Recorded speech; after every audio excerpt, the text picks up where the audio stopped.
ये कितना मुश्किल था, मतलब कितना ज्यादा पढ़ना पड़ा था?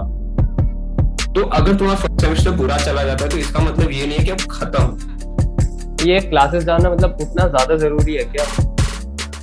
So hello guys, welcome to 21 Bad Days. I am Arnav Jindal, and I am Bhuvan Tyagi. and today we have a special guest with us. He joined BITS as a dual degree student and went through horizontal transfer. So how are you, Siddharth? Hi guys, I am good, really well. तो सिद्धार्थ, जो भी हमारे जितने भी थोड़े बहुत viewers हैं उनको अपना इंट्रोडक्शन दे दो, मतलब एक्चुअली तुम क्या पढ़ रहे हो इस टाइम पे इस चीज़ें. हाँ, तो hello guys, my name is Siddharth Shah and I'm a dual degree student at BITS Pilani Goa campus, and currently I'm pursuing MSc in Biological Sciences and BE in Computer Science, and right now I'll be starting my fourth year from August. So that's it. और guys, ये वही बंदा है जिसने इसरो में PS1 internship करी थी, तो काफी मुश्किल होता है वो. अभी सिद्धार्थ, मेरे को पहले ये बता कि हॉरिजॉन्टल ट्रांसफर क्या होता है, ये एक बार हमारे व्यूअर्स को समझा दे.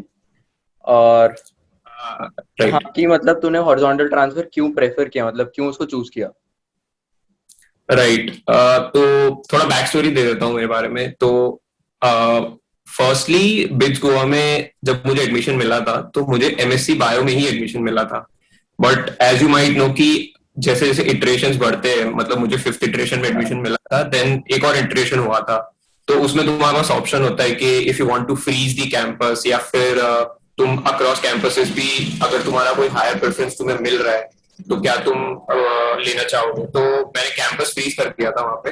एंड तब क्या हुआ था कि एमएससी केमिस्ट्री में आई गेस सीट्स खाली हुई होगी, एंड मेरा एक हायर प्रेफरेंस था MSc chemistry in Goa itself.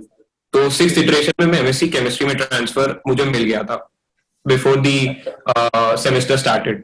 अच्छा. राइट. तो आते हॉरिजॉन्टल ट्रांसफर पे. हॉरिजॉन्टल ट्रांसफर इज बेसिकली जब तुम एक एमएससी डिग्री से दूसरी एमएससी डिग्री में ट्रांसफर ले रहे हो. राइट.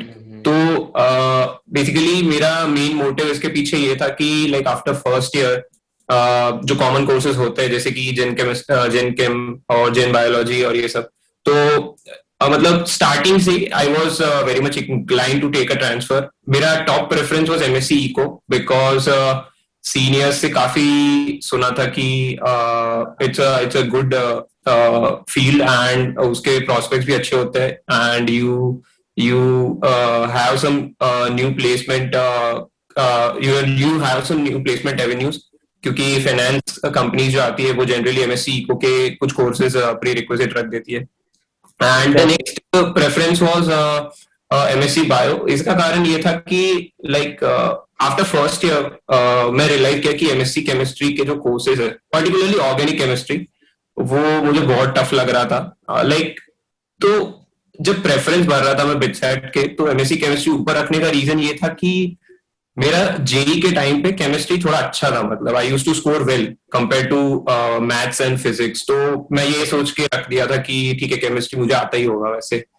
एंड बायो प्रेफरेंस रखने का ये मतलब था कि जो बिटसेंस फॉर ईच अदर जो ग्रुप है, जहाँ पे जो बिटसैट से लोग आना चाह रहे हैं वो अपनी क्वेरीज रखते हैं, तो मैंने भी काफी बार क्वेश्चंस पूछे थे कि एमएससी बायो कैसा है एंड स्टफ लाइक दैट. तो काफी सीनियर्स ने रिप्लाई किया था कि MSc bio is really good, and वो टेंशन मत लेना कि तुम्हारे प्लस टू में तुमने एमएससी बायो नहीं किया है तो तुम्हें कुछ प्रॉब्लम्स फेस होगी, इस तरीके से. तो एमएससी केमिस्ट्री और एमएससी बायो मैंने इस तरीके से बिटसैट के लिए प्रेफरेंस रखे थे. तो फर्स्ट ईयर के बाद जब मुझे एक ऑप्शन था मेरे पास, क्योंकि सीजी अच्छी थी मेरी, तो I was eligible for a transfer. तो जब मैं अपने ऑप्शंस वेट कर रहा था तो MSc eco was the first preference, and then MSc bio इसलिए लिया क्योंकि मुझे लग रहा था कि एमएससी केमिस्ट्री में जब मैंने आगे के ईयर्स में जो कोर्सेज आने वाले उसमें मैंने देखा कि organic chemistry form at least 1/3 of the courses, total courses.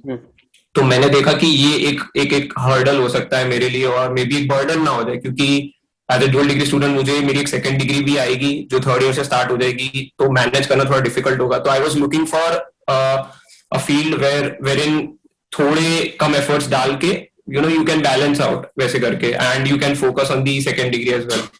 तो इसलिए मैंने एमएससी बायो के लिए काफी सीनियर से बात करी कि like how is it, what are the prospects, और लाइक फ्यूचर में कैसे इसको मैं अपनी सेकंड डिग्री के साथ इफ पॉसिबल कुछ इंटरडिसिप्लिनरी कर सकूं। तो काफी अच्छे रिव्यूज थे बायो के लिए, काफी सीनियर्स ने बोला कि bio faculty at least for Goa campus is really good.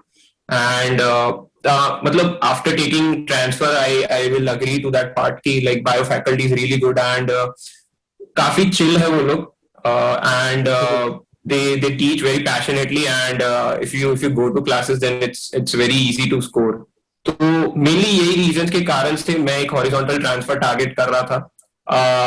Unfortunately या फॉर्चुनेटली एमएससी इको तो मुझे नहीं मिला, बट मेरा सेकंड प्रेफरेंस मिल गया। But now that I look back तो आई एम वेरी हैप्पी कि एमएससी बायो ही मिला मुझे and I don't regret that decision at all. हाँ, अभी देखा है इको के बच्चे थोड़े परेशान ही रहते हैं इस चक्कर में।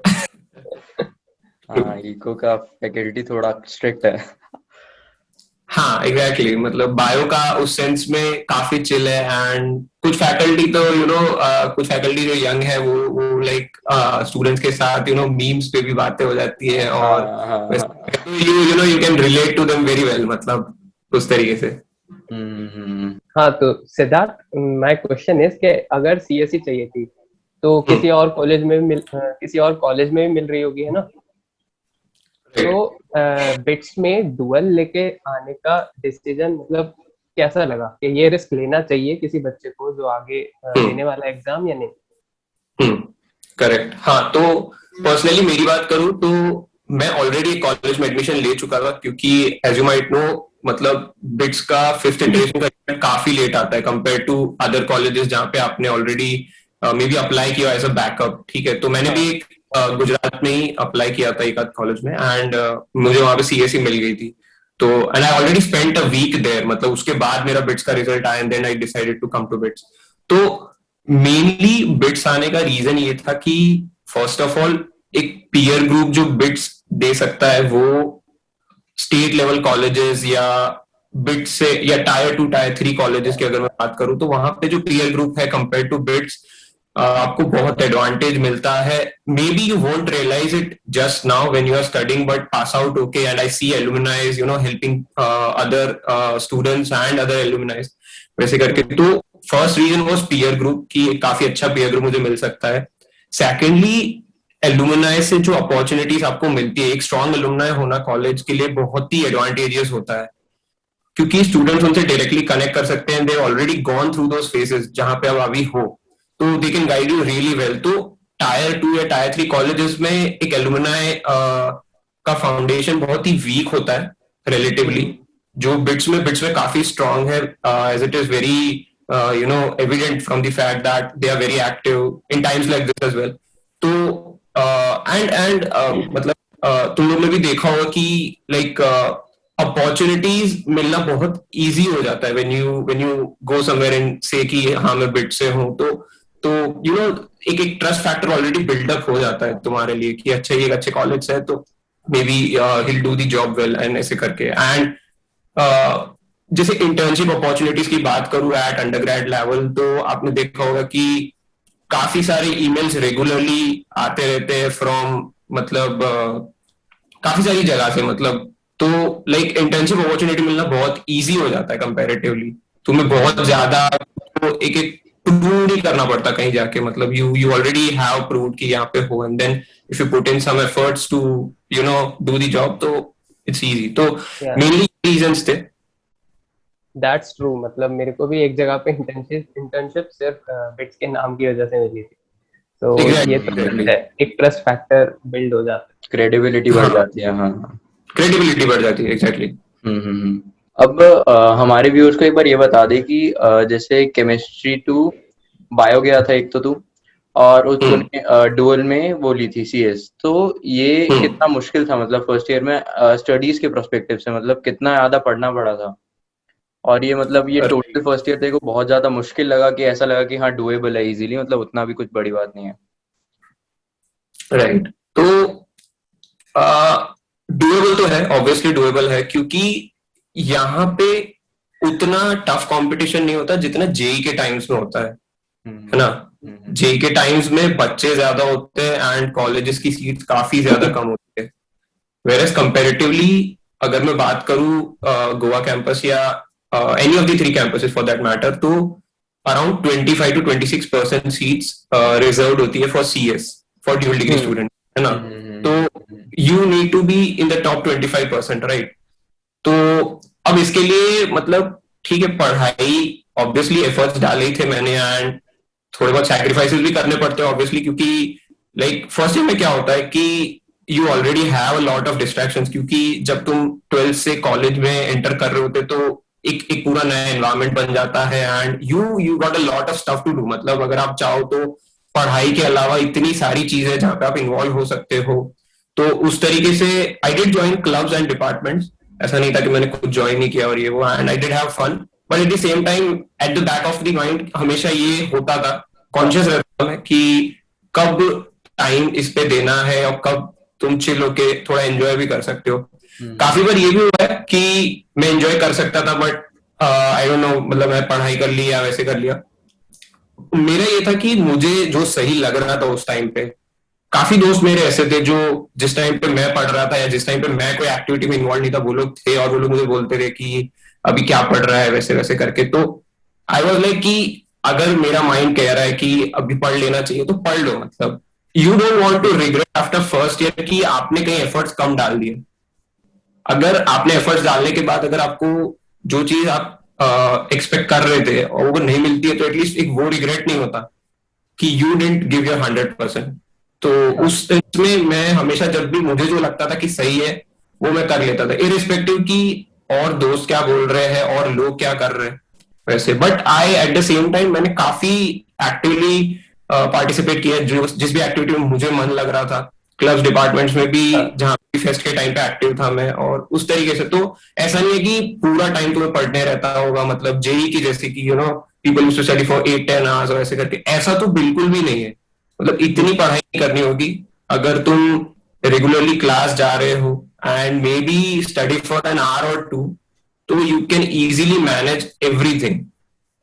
तो बेसिकली मतलब टाइम मैनेजमेंट काफी अच्छा होना चाहिए और दूसरों के इन्फ्लुएंस में नहीं आना ना। एग्जैक्टली मतलब जो तुम्हें सही लग रहा है वो कर दो, ताकि आगे जाके ये रिग्रेट ना रहे कि तुमने किसी और इन्फ्लुएंस में आके अपना डिसीजन चेंज कर दिया। फेलियर हो जाए दैट्स अनदर थिंग, बट हाँ रिग्रेट नहीं रहना चाहिए। रिग्रेट नहीं रहना चाहिए, एग्जैक्टली। तो मतलब जैसे पढ़ाई करता था तो उस टाइम मतलब कोई प्रॉपर शेड्यूल बनाया हुआ था या फिर जब मन किया तब पढ़ लिया या जब मन किया तब बाहर चले गए ऐसा? नहीं यार, एज सच कोई शेड्यूल में फॉलो नहीं करता था। मतलब मेरा ये था कि मैं क्लासेस रेगुलरली जाता था। एटलीस्ट इन फर्स्ट ईयर तो मैंने ऑलमोस्ट क्लासेस सारी अटेंड करी है मोस्टली। तो क्योंकि क्लासेस में रेगुलरली जाता था तो कंसेप्ट्स पता होते थे मेरे को। मतलब ऐसा नहीं था कि कोई एक नया कंसेप्ट पूरा खुद से ही पढ़ना हो रहा होता है। तो शेड्यूल लगा के तो नहीं पढ़ता था मैं, मतलब जब जो मन कर रहा था वो मैं कर लेता था, वैसा है। और जैसे अभी बोला कि क्लासेस रेगुलरली जाता था, तो ये क्लासेस जाना मतलब उतना ज्यादा जरूरी है क्या? मान ले कि मेरे को दोनों चीजें नहीं जानी, लेक्चर्स और ट्यूटोरियल्स, है ना, मेरे को कुछ एक अटेंड करना है, तो उन दोनों में से एक क्या होगा अटेंड करना के? मतलब ज्यादा बेनिफिशियली क्या होगा कि लेक्चर्स अटेंड करूं या ट्यूटोरियल्स? राइट। तो जो पहला क्वेश्चन था कि क्लासेस जाना जरूरी है क्या, आई डोंट थिंक सारी क्लासेस जाना जरूरी है।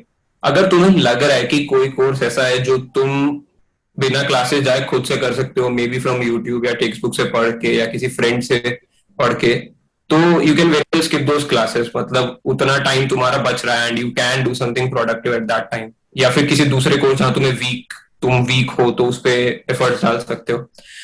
सेकेंडली, ट्यूटोरियल्स और क्लासेस की बात करें तो I think tutorials are more important, क्योंकि वहां पे क्वेश्चन सॉल्विंग ज्यादा होती है एंड तुम्हारी प्रैक्टिस हो जाती है उसी सेंस में। काफी कोर्सेज रहते होते जिसमें ट्यूटोरियल क्लासेस में कोई डिफरेंस नहीं रह जाता। मतलब अगर तुम आई गेस जनरल बायोलॉजी या जनरल केमिस्ट्री, केमिस्ट्री में फिर भी न्यूमेरिकल्स वगैरह ट्यूटोरियल्स में हो जाते हैं, बट जैसे जनरल बायोलॉजी में इतना कुछ प्रॉब्लम सॉल्विंग होती नहीं है। तो इनमें तुम्हारी मर्जी है, तुम जाना चाहते हो दोनों जाओ या ट्यूटोरियल चले जाओ, डजंट मैटर। बट जैसे कोर्सेज जहाँ पे जैसे कि थर्मोडायनामिक्स या ईएस, तो कि ट्यूटोरियल्स में मेनली प्रॉब्लम सॉल्विंग हो रही है, तो अगर तुम एटलीस्ट कंसेप्ट तुम पढ़ के आए हो और तुम्हें प्रैक्टिस करनी है तो you can very well attend tutorials. And tutorials में ऑफ कोर्स सरप्राइज क्विज़ेस भी होती है, तो तो मत ही छोड़ना। अटेंडेंस भी कभी कभार हो जाती है, पता नहीं। तो बस वो देख लेना, तुम्हारा नुकसान नहीं होना चाहिए, कुछ भी तुम स्किप कर रहे हो तुम्हारा नुकसान कहीं पे वैसे। हाँ। तो कोई ऐसी टिप है, कोई ऐसी स्पेसिफिक टिप जो तुम बच्चों को देना चाहोगे जो भी कंसिडर कर रहे हैं बिट्स में डुअल लेने का, फिर जो डुअल में लेंगे और उनको सीएस ही चाहिए, मतलब सीएस पर्टिकुलरली बस वही ब्रांच चाहिए, तो कोई टिप? राइट तो पहले एक चीज बहुत क्लियर कर लेना कि तुम्हें 1 साल के लिए एफर्ट्स डालने पड़ेंगे, जेई से कम होंगे वो एफर्ट्स, बट तुम्हें एफर्ट्स डालने तो पड़ेंगे। सेकेंडली तुम ये क्लियर कर लेना कि तुम ड्रॉप नहीं लेना चाहते। मैं इस चीज में बहुत क्लियर था कि मुझसे ड्रॉप नहीं होगा, मैं बिट्स में जाके 1 साल के लिए मेहनत जरूर कर सकता हूँ, but drop is all together a different thing. वहां पे तुम पूरा दिन है तुम्हारे पास और तुम्हें खुद से सब कुछ करना है। And in the other side bits में तुम्हारे पास एक्टिविटीज है, फन एक्टिविटीज होगी, साथ में थोड़ी बहुत पढ़ाई भी करनी होगी। तो वो एक, मुझे पर्सनली ये ऑप्शन बहुत अच्छा लगा था कि पूरा, क्योंकि जेई मैं ऑलरेडी दे के आ चुका था, आई नो मेरी प्रिपरेशन कैसी होती थी उस तरीके से। तो आई वॉज वेरी कन्विंस्ड कि अच्छा ड्यूअल डिग्री में मेहनत करनी है। तो मैं मेंटली प्रिपेयर हो चुका था क्योंकि 1 साल के लिए ऐसे ऐसे सीनियर से बात कर ली थी, क्या सीजी चाहिए, कैसा परफॉर्म करना होगा, इस तरीके से। तो सीनियर से बात करके मैं उस सेंस में मुझे काफी क्लैरिटी थी कि अच्छा ऐसे ऐसे होगा first year, first year at least. तो ये चीज काफी क्लियर रखना कि तुम मेहनत डालोगे, मतलब अगर तुम लेने आ रहे हो और तुम्हें सीएस ही चाहिए। दूसरी चीज, फैक्ट्स हमेशा सामने रखना। 25% 26% सीट्स ही होती है, मतलब धीरे धीरे वो सीट्स बढ़ रही है, पर ये चीज हमेशा ध्यान में रखना कि टॉप 30% या टॉप 25% में तुम हो at the end of first year, ठीक है। थर्डली, जो मेरा अभी तक का स्कोरिंग का पैटर्न है, तो मैं हमेशा फोकस करता हूं कि मैं छोटे कंपोनेंट्स में स्कोर कर लूं, ठीक है। मतलब मिड सेम अच्छे से प्रिपेयर कर लिया, फिर जो क्विजेस, असाइनमेंट्स या बीच में जो कंपोनेंट हो रहे हैं उनमें अच्छे से कर लो। क्योंकि अगर तुम देखने जाओगे तो एक कोर्स का जो वेटेज होता है, तो वो कुछ on a general note 30% mid sem को होता है, 30% असाइनमेंट, क्विजेस या छोटे कंपोनेंट्स को होता है, और 40% कॉम्प्री में होता है। तो मेरा पर्सनली मैं ये समझ गया था फर्स्ट सेमेस्टर के बाद कि कॉम्प्री जो है वो ऐसी चीज नहीं है जिसमें मैं एक्सीलेंट स्कोर कर सकूं। मैं डिसेंट स्कोर कर लेता हूँ कॉम्प्रीज में, पर क्योंकि मैं ऑलरेडी मिड सेम और छोटे कंपोनेंट्स में एव प्लस थोड़ा थोड़ा बढ़ते बढ़ते, तो एक वो जो कंपाउंडिंग हो जाता है, तो एट द एंड जब तुम देखते हो तो तुम एव प्लस काफी अच्छे स्कोर पे हो जाते हो। तो पर्सनली ये चीज मैं अभी भी फॉलो करता हूँ कि छोटे कंपोनेंट्स कभी मिस मत करो, क्योंकि उनमें तुम्हारा एफर्ट्स बहुत कम जा रहा है, सिलेबस कम है, तो प्रिपेयर करने में इतना ज्यादा टाइम लग नहीं रहा है। तो इस तरीके से कुछ स्ट्रैटेजी अगर तुम चाहो, ये पर्सनली मेरी स्ट्रैटेजी, तुम्हारे लिए कुछ और हो सकती है। काफी लोग ऐसे मैंने देखे जो कॉम्प्री में एकदम ब्रिलियंट परफॉर्म करते हैं and they change their grade all together. तो ये अगर तुम ये कर सकते हो तो वेल एंड गुड, पर अगर नहीं हो रहा है तो कुछ स्ट्रैटेजी दूसरा ट्राई करो। इसके अलावा B focus at least for first year, ठीक है। थोड़े बहुत सैक्रिफाइसेस तुम्हें लग रहे होंगे कि तुम्हारे दोस्त क्या मजे ले रहे हैं वैसे वैसे करके, बट थोड़े सैक्रिफाइस कर लेना। और हो सके, पर्सनली ये मेरे लिए बहुत काम का रहा है कि गोल सेट कर लेना। जैसे राइट फ्रॉम फर्स्ट सेमेस्टर मैं ट्रांसफर लेने का सोच चुका था, तो एनालिसिस किया था मैंने कि इको में क्या ट्रांसफर करने के लिए सीजीपीए कितनी रिक्वायर्ड है। तो मैंने कंसिस्टेंटली 3 साल के देखे थे ट्रांसफर, और जितना भी मैंने देखा था उन सबकी सीजी 8.5 प्लस चल रही थी। तो एक गोल मेरे लिए सेट हो गया था कि 8.5 से अप ही रखना है अगर तुम ट्रांसफर के लिए। गोल रखने से मुझे लगता है कि आप हमेशा कंपेयर में देख सकते हो कि अच्छा कितना पीछे चल रहा हूं मैं। अगर एक गोल नहीं होता तो पर्सनली मुझे ये लगता है कि एकदम मतलब डायरेक्शन लेस हो जाते हो कि क्या ब्लैंक। हाँ, तो एक गोल सेट करने से तुम्हें थोड़ा आइडिया हमेशा लगता रहेगा कि तुम कहाँ स्टैंड कर रहे हो। एंड लास्टली मैं ये कहूंगा कि मान लो कि तुम्हारा फर्स्ट सेमेस्टर थोड़ा बुरा चला गया, ठीक है। सेकेंड सेमेस्टर एक बहुत अच्छी अपॉर्चुनिटी होती है, क्योंकि उसमें सीपीईएस और ऐसे कुछ कोर्सेज आ जाते हैं जो काफी लोगों को थोड़े डिफिकल्ट लगते हैं। तो अगर तुम्हारा फर्स्ट सेमेस्टर बुरा चला जाता है तो इसका मतलब ये नहीं है कि अब खत्म, तुम्हें नहीं मिलेगी तुम्हारी चॉइस, जो तुम्हारी फील्ड की चॉइस थी। अगर तुम सेकेंड सेमेस्टर भी उतना ही फोकस करके रखते हो तो इट मे हैपन कि तुम सीजी बढ़ा दो। और मैंने ऐसे हुए देखा भी है काफी लोगों के साथ जो फर्स्ट सेमेस्टर में भी जस्ट कट ऑफ, मतलब on a general note Goa में जो सीएस का कट ऑफ होता है फॉर ड्यूअल डिग्री इज 7.8 या 7.9 टाइप्स। तो काफी बच्चों को ऐसा देखा था जो मान लो 7.5 थे या 7.6 थे, पर क्योंकि उन्होंने सेकेंड सेमेस्टर में कुछ ऐसे कोर्सेज सीपी या ईएस जैसे जहाँ पे बच्चे रिलेटिवली कम स्कोर कर पाते हैं उसमें उन्होंने अच्छा परफॉर्म किया एंड आफ्टर फर्स्ट ईयर उनकी सीजी उतनी थी कि दे इजीली गॉट सीएस। तो हिम्मत मत हारो, मतलब इवन फर्स्ट सेमेस्टर थोड़ा बुरा चला जाए may be for any circumstances, ऐसा नहीं कि तुमने पढ़ा नहीं, मे बी कुछ और हो गया जिसके कारण तुम फोकस नहीं कर पाए थे, सेकेंड सेमेस्टर में कम बैक ला सकते हो तुम इजीली। तो मेरे को एक चीज और ऐड करनी है कि जो भी अभी बिट्स में आने की सोच रहे हैं और डुअल लेंगे और सीएस चाहिए उनको, तो ये 0% अटेंडेंस को बिल्कुल दिमाग में मत रखना कि तुम्हें, क्योंकि क्लासेस अटेंड करना जरूरी है और उसमें सरप्राइज क्विज होते हैं और कुछ क्लासेस के नंबर भी होते हैं, जैसे हमने पिछली वीडियो में बताया था कि 5% कंपोनेंट होता है, तो वो काफी ज्यादा बुरा इम्पैक्ट डाल सकता है तुम्हारे ग्रेड्स पे। तो मतलब क्लासेस तुम्हें अटेंड करनी पड़ेगी, तो अगर बिट्स में तुम 0% अटेंडेंस के लिए आ रहे हो बस, तो वो सोच के मत आना। डुअल ले रहे हो तो तुम्हें मतलब क्लासेस अटेंड करनी पड़ेंगी अगर सीएस चाहिए तो। सो थैंक यू एवरीवन, तुम लोगों ने अभी एंड तक जिसने भी ये वीडियो देखी है काफी इंफॉर्मेटिव थी। एंड हम लोग डिस्क्रिप्शन में सिद्धार्थ का इंस्टाग्राम हैंडल भी डाल देंगे, तो इन केस अगर तुम्हें और कोई डाउट है, एक्स्ट्रा डाउट्स हैं, तो तुम सिद्धार्थ से डायरेक्टली जाके पूछ सकते हो।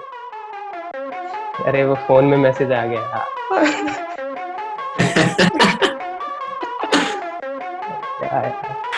तुमने इंट्रो तो मांगा ही नहीं मुझसे, बच्चों को पता कैसे चलेगा मैं क्या पढ़ रहा हूँ। ओके अब दे दे फिर। हाँ जोड़ देंगे भाई, काका भी तो